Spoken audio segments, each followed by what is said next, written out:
네, 정치 팩토리 SE 2부로 돌아왔습니다. 저희가 1부에서는 울산 고위공직자 부동산 논란에 대해 이야기를 좀 했는데 1부 좀 갈무리 한 번만 하고 가시죠. 어떻게들 생각하시나요? 저는 정말 이번 참에는 이해충돌 방지법이 제대로 좀 꼭 제정됐으면 좋겠어요. 더 미루면 우리 국민들 용서하지 않으실 것 같은데요. 네. 일단은 이해충돌방지법 같은 경우에 지금 범위를 뭘 줄이겠다, 국회 차원에서 뭐 줄인다는 뭐 타협안이 나왔다는 이야기가 들리고 있는데 저는 그거는 바람직한 방향이 아니라고 보고 있고요. 네. 실질적으로 나중에 뭐 문제가 되더라도 일단은 그 의원들 개인의 그 이제 이해관계에 맞춰가지고 그게 맞아서 뭐 자기들이 제외를 해버린다는 거, 이게 국민한테 이득이 되는 건지는 심각하게 고민해봐야 될 문제일 것 같아요.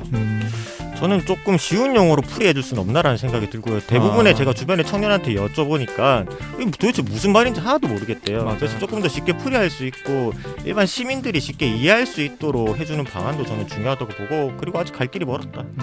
한참 멀었다. 네. 우리가 좀 소중한 한 표로 좀 뽑는 분들인데 유권자로서 한 번 더 이제 이분들을 좀 체크해보고 뽑아야 되지 않겠나 그렇게 생각을 하고 있습니다. 자, 2부에서는 지금 이 사람 시간을 가지는데요. 울산 중구의회 의원이신 권태우 의원을 모시고 기초의회를 둘러싼 개선돼야 될 좀 정치 시스템에 대해서 이야기를 좀 한번 나눠보려고 합니다. 그러면 2부 지금 이 사람 바로 시작하죠.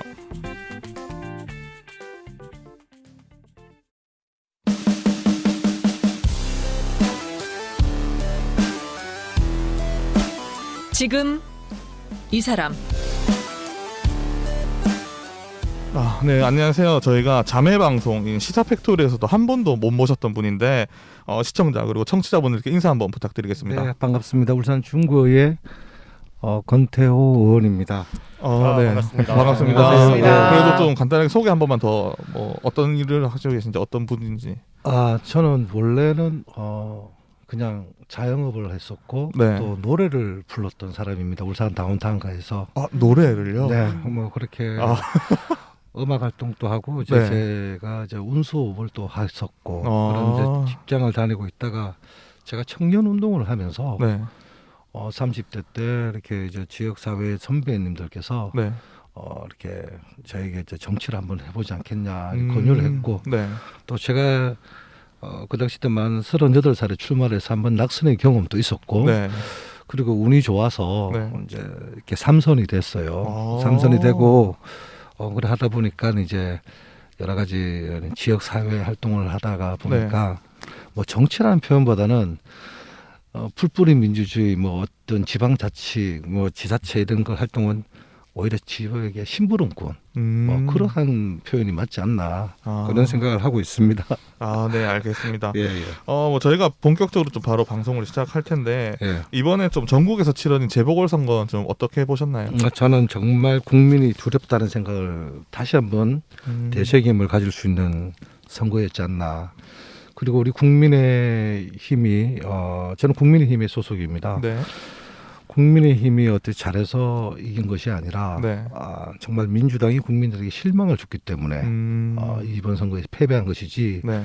저희들이 이긴 것은 아니다. 아. 그렇게 저는 생각을 하고 있고 이번 지방 재선거를 통해서 우리 국민의힘에서는 결코 자만해서는 안 된다. 더욱더 국민들과 함께 소통하고 네. 더 낮은 마음으로 네. 국민을 섬기는 마음을 가지고 의정활동과 또 어떤 여러 가지 시정이나 네. 구정을 이끌어 가셔야 된다라는 말씀을 드렸습니다. 그리고 얼마 전에 그 표결을 그때 이제 투표 당일날 네. 제가 울산 지역에 있다 보니까 네네. 그 서동욱 당선자 지금 현재 남구청장이시죠. 그렇죠. 제가 한 9시쯤에 전화를 한번 드렸어요.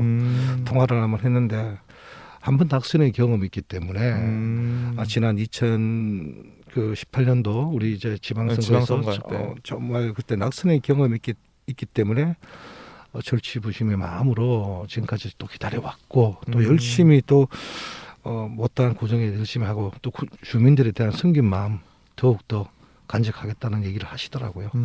정말 그게 바람직하다고 제발 그렇게 해달라고 저희들도 부탁의 말씀을 드렸습니다. 네, 알겠습니다. 다음 질문 바로 또 이어가시죠. 그 당선인 인터뷰로 선거 캠프 가면은 지금 아니면 웃을 기회도 시간도 많이 없으니 지금 마음껏 즐거워하시라 같은 축하 종종 듣는 것 같아요. 네. 임기 시작 때는 무엇이 힘드신가요? 먼저 지난 2018년도에 제가 물론 당선이 되고 했지만 저희 선거 캠프에 같이 함께 하셨던 분들이 그날 분위기를 아실 겁니다. 지난 2018년도 지방선거에 저와 함께 정말 제가 참 많이 배움이 될 수 있었던 여러 선배 동료원 여러분들이 정당을 떠나서 거의 다 낙선을 하셨어요. 그래서 저는 그게 사실 정말 좀 크나큰 충격이었죠. 저한테는 충격이었고 정말 훌륭하신 선배들이나 동료 의원님들이 또 함께 정당을 떠나서 우리 6대 지금 7대인데 6대 의회 여러 이제 의원님들께서는 저는 거의 다 낙선하셨어요. 네. 그래서 뭐 어떤 제가 우리 당이 그 당시 때 또 어떤 그런 위기에 빠졌을 때 제가 네. 기뻐하고 웃을 수 있는 상황은 아니었습니다. 그리고 어떤 책임감이 먼저 좀 다가오는 무거운 책임감이 다가오고 또 저희들 스스로가 또 되돌아보면서 반성하고 성찰하는 네. 그런 의정 활동을 해야 되겠다. 그리고 그런 마음가짐이었지. 사실 당선된다고 하면서 저는 기뻐하기도 그 선거 과정이라는 게 네. 눈물이 나올 때가 있어요. 어. 여러 사람들을 정말 많이 만나거든요. 네. 만나다 보면 많은 사람들에게 많은 주문을 받게 됩니다. 근데 그 선거운동을 우리 뭐 이양희 위원장도 잘 아시겠지만 우리가 뭐 함께 선거도 같이 했지 않습니까? 뭐 저희들은 상대 후보에 대한 뭐 비방이나 같이 뭐 그런 건 전혀 없습니다.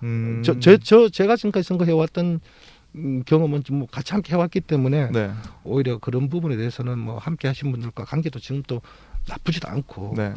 근데 그거 끝나면 당선된 사람은 기쁘지만 다 낙선된 분들의 마음도 위로를 해줘야 되고 그러한 부분들이 만감이 교차하죠. 그리고 무거운 책임감을 가지고 업무에 입성하는 것이지 결코 웃을 수 있는 그런 분위기는 사실 우리 국민들이 생각하는 그런 분위기는 결코 아닙니다. 그러면 낙선하신 분들이 뭐 정말 다시 생계로 돌아가셔야 되거나 뭐 그런 부분들이 있는데 그런 부분들은 좀 공감을 좀 많이 하고 많이 얘기해 주시던가요? 낙선하신 분들은? 제가 낙선을 또 해봤습니다. 네. 제가 뭐 젊은 나이부터 시작해서 선거를 지금까지 제 선거만 뭐 우리 이양희 위원장님 같은 경우에는 선거를 많이 하셨죠. 근데 저도 선거를 뭐 많이 한 선거 4번이나 했으니까 제 선거만 낙선의 경험을 했을 때 낙선하고 난 후에도 저희들이 이제 재래시장을 이렇게 네. 가거나 우리 이 지역을 한 이틀 동안 이렇게 인사를 다닙니다.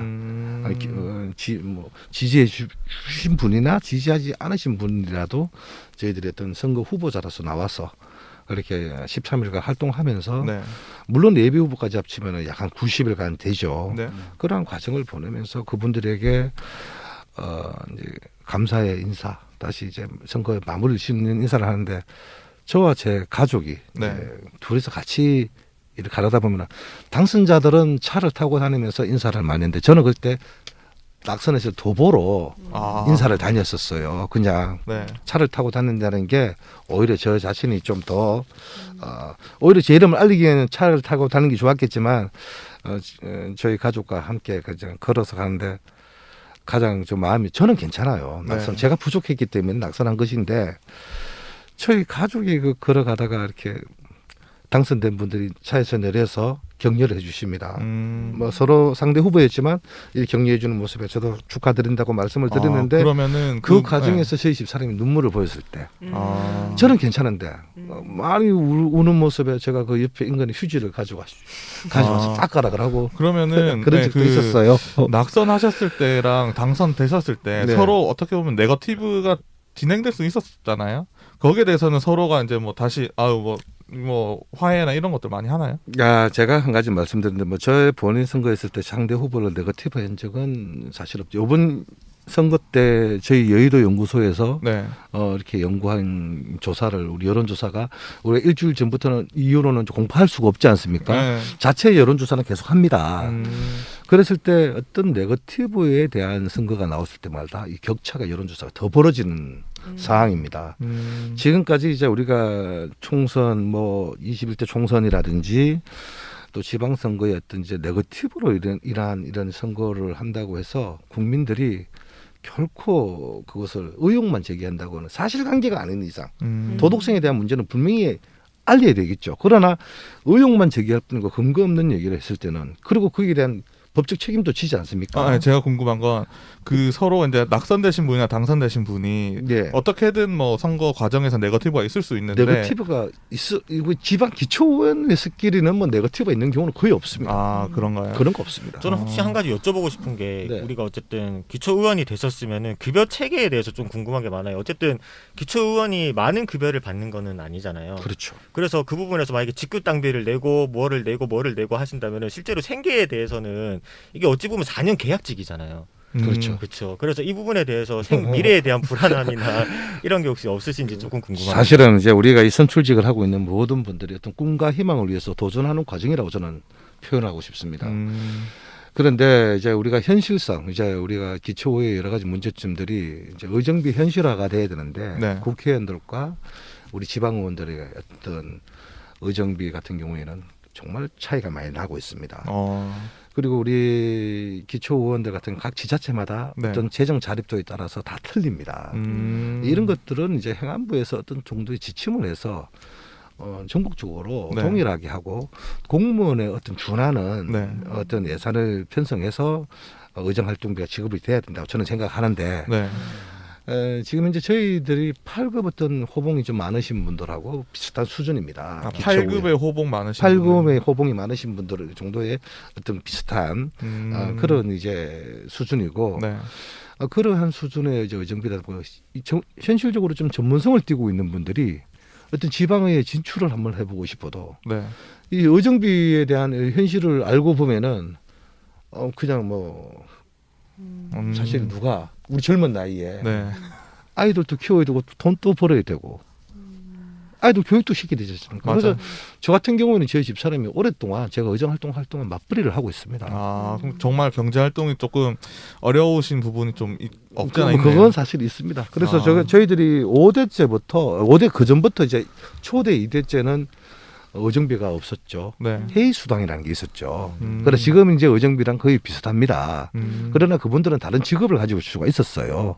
근데 지금 이제 의원 윤리 강령에 보면은 직업을 또 가질 수 없는 그것도 그런 부분들이 있다 보니까 우리가 보면 한 번씩 시민단체에서나 언론에서 보면은 이제 울산 광역시의회에서 어떤 의정비 이제 4년에 한 번씩 우리가 이제 이렇게 조정을 하게 되는데 조금이라도 인상하는 물가 상승률에 비해서 좀 올라야되면은 난리가 납니다. 누구 언제 그거 하라 그랬느냐. 그리고 여러 가지 근로기준법이라는 노동법이라는 이런 걸 떠나서 저희들이 의회를 마치고 나면은 이제 어느 취직을 하더라도 여러 가지 우리 동료 의원 낙선하신 분들이 취직하는데 그걸 신고를 하지 않으면은 또 문제가 되는 부분들도 있고 여러 가지 제약이 많더라고요. 생각보다 이런 문제들이 좀 많은데 변호사님 뭐 다음 질문. 예, 그 의정 활동하는데 의회 협치하고 그 집행부 협조가 어려운 경우에 시민들한테 어떤 피해가 가는지 그리고 그 의원님 같은 경우에는 이런 분류에 있어가지고 겪은 어려움이 없는지 그 부분이 저희가 되게 궁금하거든요. 집행 주민들과 일단은 의회 협치라는 부분은 이런 겁니다. 의회 내에 뭐 협치적인 문제도 있겠지만은 행정부하고 의회하고의 협치 문제 그리고 집행부 협조 문제가 이제 같은 맥락이겠죠. 네. 그 행정부하고 의회의 그 협조. 왜냐하면은 저희가 기초의회 같은 경우에 이렇게 생각을 하고 있어요. 결국 구청에서 내리꼽는 거를 그대로 그냥 통과시키는 거 아니냐. 물론 지금 서울은 지금 이제 바뀌어버려가지고 뭐 이제 민주당 주도 의회하고 그다음에 서울시장은 이제 다른 국민의힘 이렇게 되기 때문에 뭐 협치 문제가 발생할 수 있겠는데 이때까지는 안 그랬잖아요. 솔직히 말해가지고 울산이 그 부분에 대해서도 제가 말씀드릴게요. 네. 모든 우리 행정의 이 처리 문제는 법령의 근거를 두고 일을 합니다. 네. 상식적인 이야기로 했을 때 우리가 의원들이 얘기해서 상식적과 형평성에 대한 이야기를 해서 논리를 해서 네. 조례를 개정하거나 그렇죠. 아니면 상위법이 어떤 개정되거나 법령의 근거를 해서 행정이 집행되는 것이지 어떤 뭐 집행부에서 어떤 사업을 하는데 네. 그것이 이제 선심성의 예산이냐 아니면 이게 이제 낭비성의 예산이냐 네. 어떤 이러한 것들에 대한 예산 편성을 하는 부분이 있고 네. 법에 대해서도 우리가 오늘 또 내가 뭐 조례 심사를 하고 왔지만 네. 이제 우리가 사법부에서 처리해야 될 문제들이 또 많습니다. 모든 보상에 관련된 문제라든지 이런 여러 가지 이제 주민들과 생기는 것들이 네. 뭐 재개발 관련된 문제. 그럼 시공사와 시행사와 주민들 간의 어떤 관계. 결국에는 만나서 주민들과 대화의 창을 소통할 수 있는 역할을 할 수 있는 부분들이지 모든 것은 이제 협의를 만들어내지 되지 않습니까? 네. 협의가 되지 않으면 결국에는 민사소송으로 가서 거기서 어떤 판결이 나왔을 때 특히 택폰 차바 때 태화시장 같은 경우에는 네. LH와 태화시장 상인회 했을 때 그런 부분에 대해서도 계속 소송 상고하고 이렇게 해서 결국에는 이제 어떤 지역 국회의원의 역할로 가교 역할로 해서 LH와 상인들과 마지막에는 이제 협의 조정 이러한 과정을 통해서 이제 되는 것이지. 네.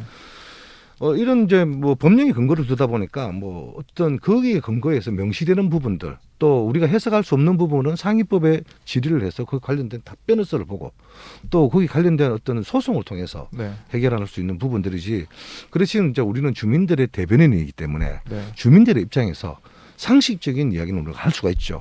그런 거 했을 때 주민들의 어떤 억울함이라든지 이런 부분에 대해서 좀 마음이라도 네. 달래줄 수 있는 그런 위로에 할 수 있는 부분들이 아닐까.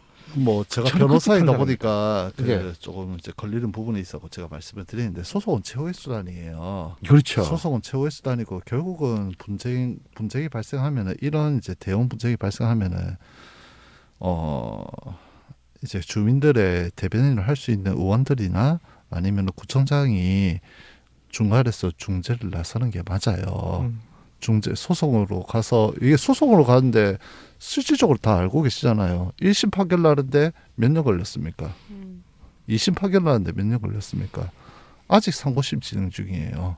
LH 먼저- 사건 같은 예. 거 말씀하시는 거죠? 먼저- LH는 합의 봤잖아요. 예, 그러니까 나중에 그 협의 볼 때까지 지금 태풍 차바가 언제적 사건인데. 그러니까 내 말 들은 게 아니 근데 LH에서 분들은 행정에서 아셔야 변호사님도 아셔야 되는 게 행정에서 자 예를 들어서 뭐 어떤 우리 시청에서 관련된 건물에 위탁하는 업체가 있다. 네. 위탁했는데 그것이 뭐 경영이 제대로 안 돼서 뭐 어떤 이제 그 조정을 하고 싶다. 공무원들이 조정해 줄 수 있습니까? 그건 특혜가 되는데. 아 그러면 이제 LH 그런 사건은, 경우에는 법적 소송으로 갈 수밖에 없는 네, 거예요. 그러니까 LH는 제가 경험을 봤을 때는. 저희가 뭐 따로 이게 뭐 파트를 내는 게 아니라 그냥 내용이 그렇죠. 나오는 중에 나오는 거라서 그렇죠. 예, 뭐 그거는 넘어가기도록 하고요. 혹시 의원 지금 3선이시잖아요. 네네. 그리고 3선이시면은 그 전에 이제 지난번 지방선 같은 경우에는 민주당이 조금 많이 들어왔잖아요. 네, 그렇죠. 그러면 이제 3선 과정에서 네. 뭐 민주당과 이제 협치 부분이 있었을 때 아니면 뭐 그런 내용이 있었을 때 정부적으로 좀 어렸었던 적이 있었나요? 저는 이제 과거 청산이라는 명분 안에 특유를 만들고 어떤 우리가 정책적 이제 어떤 의회 기능과 역할이 뭡니까? 여러 가지 입법과 네. 그다음에 또 우리가 예산 심사, 결산 네. 또 그리고 주민에 대한 여러 가지 민원들을 우리가 해야 될 부분들인데 그렇지 못한 우리 어떤 과거 청산이라는 목적으로 1년 동안 특위를 만들어서 그리고 어떤 그 뭐 성과가 없는 네. 그냥 의욕적일 뿐인 이런 부분에 대해서 참 아쉬움이 많았어요. 아 지난 1년 동안. 예, 그래서 저도 여당을 해보고 저는 야당을 다 해봤지 않습니까? 네. 어떤 이제 정당 정치 그래서 제가 한 말이 지방 기초의 풀뿌리 민주주의의 근본은 말 그대로 생활 정치입니다. 네. 생활 정치 같으면은 정당 공천제가 없었더라면은 네. 오히려 정말 주민들을 위한 어떤 정치적인 정점이 아닌 그런 부분으로 우리 어떻게 이 기초의회가 가는 것이 바람직하지 않았나. 저는 그런 부분들이 좀 우리가 기초의회가 개선돼야 되는데 제가 사실 이런 말씀 드리면 우리 국민의힘에서 들으면은 네. 정말 저거 나중에 공천 주면 안 되겠네 이럴 수도 있겠다. 그럼 이게 약간 하지만 중앙당에서 저는 사실 국민의힘이었기 때문에 또 그 당시 때 뭐 그 전신당이었기 때문에 어떻게 뭐 이렇게 울산 지역이라는 특성상 제가 기초의원 3선이 될 수 있었겠죠. 그럼 중앙당 공천 시스템은 약간 좀 개혁이 돼야 된다. 그렇죠. 이제 기초의회 같은 경우는 울산시당에서 네. 중앙당에서 구청장까지는 이제 중앙당에서 하고 그 외에 그 기초의회 강력의회는 시당에서 저희들이 거의 다 해서 네. 확정은 이제 중앙당에서 하죠. 아. 그런 절차가 네, 있습니다. 청취자분들의 이해를 돕기 위해서 말씀드리면 네. 그러니까 울산의 시의원, 예. 구의원은 네. 울산시당 위원장이 공천권을 갖고 있어요. 음. 그래서 사실 이제 현역 의원이라서 권태희 의원 되게 억울한 지점이 많겠지만 일반 청취자들이나 국민들 눈높이에서 보면 사실 기초의 무용론이라는 말도 있을 정도예요. 그렇죠. 그러니까 도대체 우리 중구는 재정 자립도도 낮고 그렇죠. 세금도 적다는데 네. 일도 안 하고 쓸데없어 보이는 중구 네. 의원들을 왜 뽑아서 네. 세금 낭비해야 되나. 네. 지금 세비 현역 의원들 입장에서는 되게 네. 경제적으로 어렵다고 하는데 예. 시민들 입장에서는 맞아요. 최저임금 똑같이 줘라 뭐 이런 네. 얘기도 하시고 아예 없애라 이런 네, 얘기도 하시는데 그만큼 기초의회가 이제 일반 국민들한테는 존재감이 잘 안 느껴지는 왜냐하면 말 그대로 기초의회가 가지고 있는 지자체를 견제하고 감시하는 역할을 해야 되는데 그렇죠. 이 변호사님도 얘기하셨지만 자기 정당의 소속 구청장이 일을 원활하게 하는데 도움이 되는 역할. 그래서 일각에서는 시민단체에서는 거의 거수기 역할한다라는 비판까지 하시잖아요. 근데 이제 실제로 활동하시는 현역 의원으로서는 좀 억울하기도 하겠지만 국민 일반의 눈높이와 평가는 그렇다. 그래서 실제로 이 기초지자체가 이제 어떻게 변화해야 되는가가 되게 중요한데 지금 지방자치법 전부 개정안이 올라와 있잖아요. 이게 이제 실제로 의회의 변화에 좀 도움이 될 것 뭐 같은지. 크게 변화될 건 없을 것 같아요. 제가 봤을 때는 이 시행을 하는데 네. 행안부 쪽에서 여러 가지 기초 의원들 선거법 개정도 좀 되고 네. 이렇게 뭐 하는 부분들도 좀 있었겠지만은 네. 저는 뭐 지방자치법은 말 그대로 의회 법규입니다. 여러 가지 자치법에 대한 이제 내용들을 추가하고 그러나 이 지방 분권이 되기 위해서는요. 제가 가장 이 법령이 바꾸는 것보다는 가장 중요한 것이 뭐라고 생각하십니까? 저는 재정이라 생각합니다. 동의합니다. 맞아요. 지금 우리 중앙정부에서 갖고 있는 거의 여러 가지 세수들이 거의 80%, 뭐 70% 문재인 대통령이 시행하셔서 뭐 조정을 한다고 했지만 제가 와닿는 건 없어요. 세수. 자, 우리 지방세 중에서도 구세가 있고 시세가 있고 또 우리 세무서에는 국세청이 납부하는 또 국세가 있지 않습니까? 네. 그랬을 때 우리 지방세가 뭐 재산세라든지 무슨 뭐 수령 이런 여러 가지 이제 4가지 정도의 어떤 내용들이 있는데 시세가 또 보면은 여러 가지 있고 그다음에 자동차사나 이런 모든 시세지 않습니까? 그리고 네. 또 양도소득세, 부가세 이런 건 전부 다 국세가 되지 않습니까? 그러니까 이런 세금을 어느 정도 지자체에 이 지방세를 좀 세목을 어느 정도 이 바뀌어야지만이 그래야 지방 자치가 재정 자립도가 높아질 수 있지 않느냐. 저는 그런 생각을 합니다. 그렇죠. 그래야 재정이 없는데 어떻게 지방 분권이 중앙 집중밖에 없죠. 어떻게 분권이 돈 없는데 어떻게 합니까? 중앙의 국비 공모 사업도 지자체에서는 울산광역시에다가 또 올려야 됩니다. 거기서 또 선정이 돼야 돼요. 거기서 선정이 돼가 중앙에 올라가면은 각 부서에 가야 돼요. 그럼 국회의원들 찾아가서 또 얘기하고 그리고 또 그 기획재정부 예산 편성되느냐 안 되느냐. 그래가지고 예산 그렇게 1년 내내 준비해서 예산 이제 국비가 받으면 그것도 매칭을 해야 돼요. 매칭할 돈이 없어가지고 국비 공모 사업 안 하는 지자체도 있을 거예요. 그럼 이게 지방자치 정부 개정이 조금 더 이제 바뀌어야 된다고 생각하시는 저는 세수가 바뀌어야 된다고 생각합니다. 세수 자체가? 예, 세수 자체가 지방에 좀 더 네. 이렇게 그 국세로 가는 것들을 지방세로 전환시켜서 그런 게 어떤 정도 재정이 있어야지만이 네. 지방자치회가 정말 분권이라는 지방자치법 아무리 바뀌고만 하더라도 네. 돈 없는 이게 뭐가 될 수 있느냐. 그래서 그런 부분에 대해서는 우리가 좀 이런 부분에 대해서도 지방자치단체장 출신들 국회의원들은 공감하고 있는 부분들이 많아요. 아, 맞습니다. 이게 울산 같은 경우에도 구별로 너무나 편차가 아주 네, 심합니다. 너무 네. 심하니까 이게 뭐 좀 그렇지만 중구랑 또 울주군이랑 비교를 하면 너무나 차이 나고 이런 거는 울주군은 왜냐 시세를 안 내거든요. 시세가 전부 다 군으로 다 들어오니까. 아 너무 하고 싶은 얘기가 많은 것 같은데 전 정말 할 얘기가 너무 많아요. 아 이거는 저희가 다음번에 한 번 더 모실게요. 네. 아니 뭐다 나오고 방송 출연하는 기약 거죠. 없는 약속. 아니 방송 출연은 내가 원하는 거죠. 나온 김에 네. 저한테 제가 이런 말씀 드려서 전 정말 진솔하게 얘기하고 싶어요. 아, 근데 맞습니다. 오히려 제가 이런 얘기를 해서 그러면 누가 니 보고 구현하라 그랬느냐.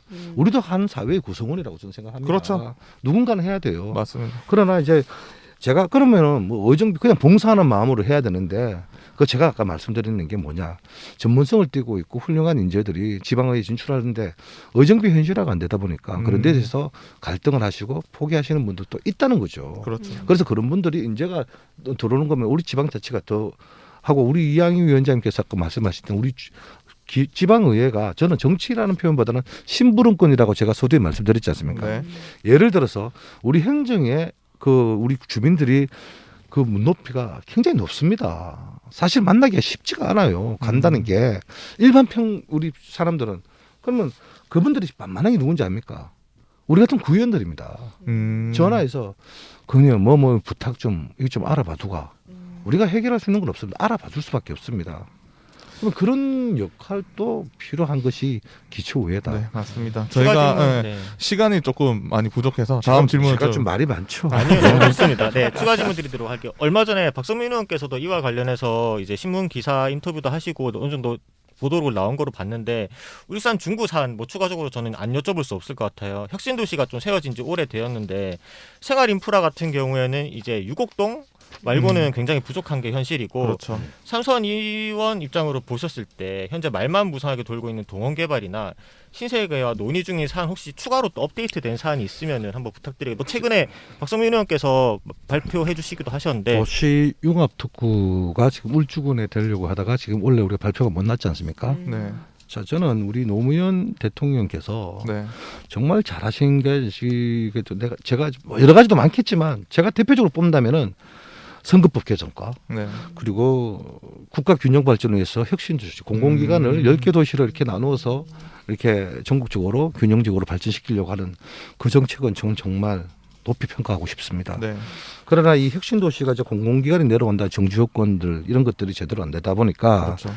지금 현재 여러 가지 어려운 점들이 많은데 저는 선택과 집중이 필요하다고 생각합니다. 지금 정부에서도 도시융합 특구가 어떤 이제 선정했을 때 지금 혁신도시가 전국적으로 그렇게 계속 활성화가 되거나 그 어떤 기본 취지에 네. 어떤 그게 지금 이제 부합하지 못하고 있는 부분이 있기 때문에 그러한 그 생각을 했을 때 오히려 도시융합 특구 선택 오히려 다시 이 중구의 혁신도시에 도시융합 특구가 들어옴으로 인해서 좀 더 선택과 집중이 되지 않겠나. 그래서 하나를 하더라도 제대로 하는 것이 오히려 국민들이 바라는 것이고 지대신 신세계 같은 경우는 우리 정치권에서 문제가 또 없지 않아 있었을 거예요. 이 사람들은 민간 기업입니다. 저거 돈 벌어 먹으려고 하는 겁니다. 네. 맞잖아요. 이 사람들 뭐 자기 장사 안 될 것 같으면은 하겠습니까? 하지 말라 해도 자기들이 들어와서 할 거예요. 네. 그리고 도시기반 옥동 농수간 도로가 아직 개통이 안 됐지 않습니까? 네. 지금쯤은 이제 설계를 이제 하고 있었는데 우리 정치권도 문제였어요, 사실은. 지난 지방선거 때 그 우리 피디님한테 내가 보여준 게 있어요. 네. 뭐 이렇게 그때 이제 어떤 이제 정치권에서 후보자들이 나와서 재래시장 표를 받기 위해서 기자회견 했다니까. 그거 아실 거예요. 그러면은 그런 정당에서 그런 기자회견을 하고 난 후에 그 후보자들이 다 나와서 그 도시 복합 쇼핑몰 건립 반대한다 기자회견. 아, 그러면은 그리고 난 후에 바로 경상일보 그 뒤에 선거 끝나고 며칠 뒤에 일면에 나왔어요. 내가 본 게 신세계 없던 걸로. 아, 이런 나왔었어요. 네, 기자회견 혹시 하셨던 뭐 지금 기억나시나요? 여기 있어요. 네이버 치면 다 나와요. 아, 그래서 저희가 그건 따로 이제 한번 올려드리고요. 이거는 저희가 뭐 1시간을 해도 이 개발을 자, 이게 기자회견을 이야기- 어떻게 했냐면은 저 네. 당시 때 제가 말씀드릴게요. 여기 지금 핸드폰을 들고 있는데 여기 있네요. 어, 여기죠? 민주당 박태환 신세계 복합 쇼핑몰 입점 반대 기자회견. 이거 나와 있죠. 딱요 아. 이런 것들이 이제 신문 언론 보도 자료에 나오거나 이래 나와 버리니까 네.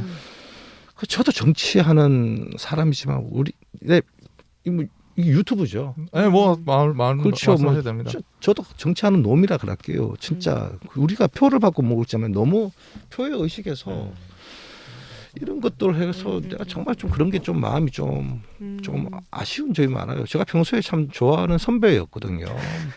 뭐 옛날에 같은 당에 있었고 그래서 참 지금도 뭐 저와는 나쁘진 않는데 이런 문제들을 우리 정치권에서 저도 똑같은 사람이죠. 저도 그럴 수도 있을 것 같아요. 표를 받기 위해서는. 그러나 정말 신중하게 말을 해야 된다.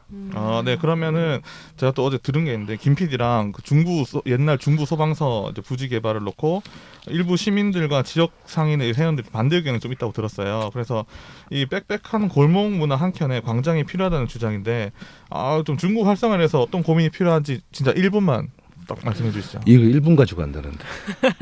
그럼 요약의 힘을 그러면은 한번 간단하게 얘기해 주시고 저희가 저는요. 네. 이 지나온 이야기들을 하다 보면은 문화예술인들, 공연기획자들이 제가 의원하기 전에 제가 아까 음악 한다 그랬잖아요. 네. 그래서 울산의 여러 가지 축제에 대해서 제가 그때 추진위원으로 이제 회의 수당을 그때 받고 갔어요. 네. 울산 애총 대표로 갔죠. 네. 그때 제 나이가 여러 가지 이제 회의 수당을 받으니까 제안을 해야 될 거예요. 우리 중구의 한계가 골목 문화의 한계라는 게 있어요. 원도심이 매력 있는 도시인데 네. 한계가 이 축제가 성공할 수 있는 축제를 왜 하죠? 축제의 기본 취지는 지역 경제 활성화입니다. 네. 그런데 도로를 다 통행을 막아버려야 되고 공간이 없기 때문에 네. 그럼 광장이 어디 있어야 되느냐? 저기 뭐 어디 뭘 다른 곳에 광장이 있는다 하면은 그 지역 경제하고 틀리지 않아요. 구심점이라는 게 있어야 됩니다. 네. 저는 그래서 소방서 부지는 우리 시민에게 돌려줘야 된다는 생각을 가졌죠. 그러기 위해서 그 정책이라는 거는 성공할 수도 있고 실패할 수도 있습니다. 네. 실패한다고 누가 책임지는 거 아닙니다. 그럴 수 있잖아요. 개선하면 되는 것이죠. 네.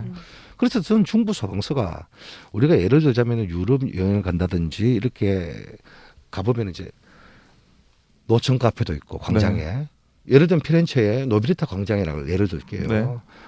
그 광장이 그 정말 어려운 경제 힘들고 무슨 뭐 병이 생겨서 이렇게 있는 힘든 시기에 그 광장을 만들어서 그 광장에서 모든 걸 소통하고 해서 그 지역이 경제적으로 활성하고 다시 여러 가지 소통에 그런 것도 있었지만 우리 중구 사실 만나면 양수 중구 어디서 만나자 하면 어느 커피숍 설명이 오히려 소방서 광장에 가면은 뭐 큰애기 광장 분수대 앞에서 몇 시에 만나자 거기서 만나서 어디 밥을 먹으러 갈 수도 있고 무슨 커피를 마시러 갈 수도 있고 그리고 그 밑에는 지하 주차장을 만들고 그래서 광장이 필요하다면은 정말 우리 그 베니시아 이태리 쪽에다 그것도 골목 문화 아닙니까? 네. 거기도 광장이 있듯이 어떤 골목에 하나의 구심점이 광장이 있다면은 오히려 지역 경제 활성화가 되지 않았을까? 그리고 노천 카페와 도서관 이동 도서관에 벤치를 몇 개 만들고 광장에 네.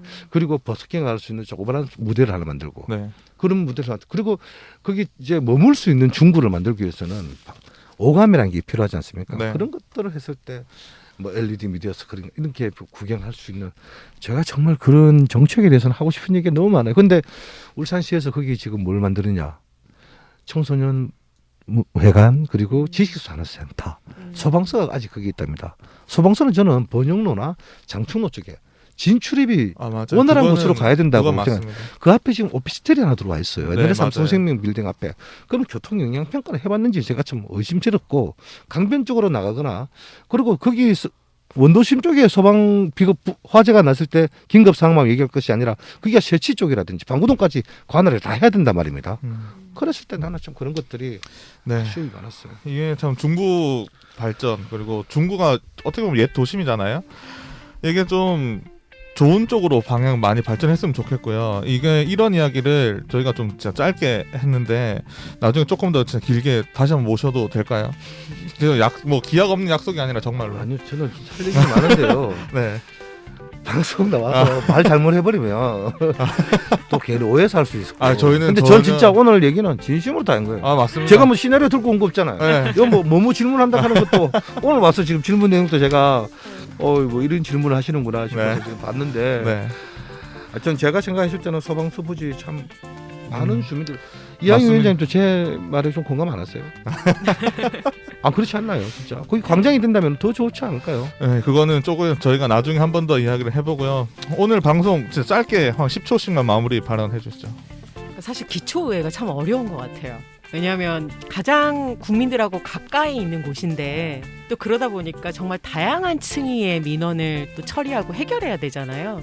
근데 저는 유권자들 만나면서 제일 많이 듣는 이야기가 아까 앞서 말씀드렸던 기초의회 무용론 뭐냐면 시민들을 위해서 일하는 기초의회가 아니라 공천권을 쥐고 있는 시당위원장을 위해서 정치하는 사람들이라는 혐의와 비판이 되게 짙어요. 이걸 우리가 어떻게 넘어설 수 있을지 계속 고민해야 할 것 같습니다. 태인 씨.